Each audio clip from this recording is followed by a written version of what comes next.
พบน้องเนื้อทองอยากจับจองน้องไว้เป็นผู้งามเดอาน้องสาวเผามงไผ่ก็หู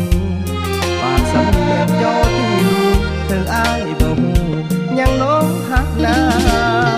งามปานนางฟ้าสาวราคา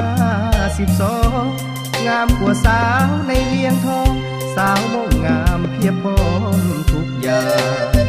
บ่ได้ยกย่องเพื่อหวังลวงหลอกดอกนาน้องนางอยากฝากหักบ่เมินมาอ้ายลงหักนางสาวมงคนดี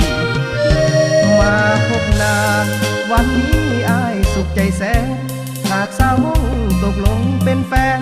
จะซื้อแหวนมามั่นทันที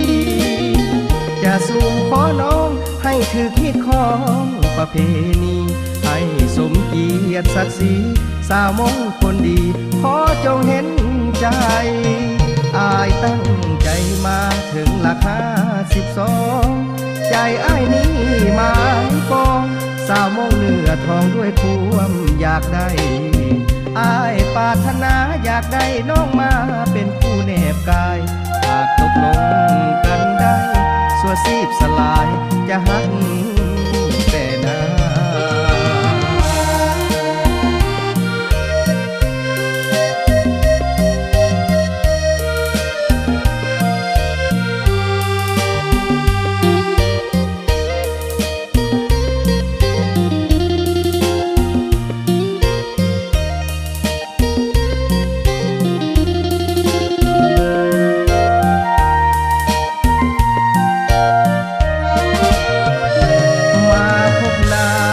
วันนี้อ้ายสุขใจแสน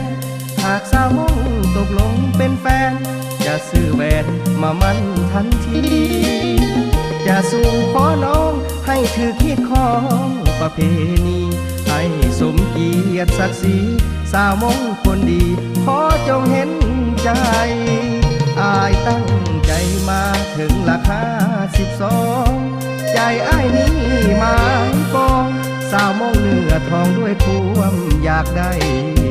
อ้ายปรารถนาอยากได้น้องมาเป็นผู้แนบกายหากตกลงกันได้สัวซีบสลายจะหัก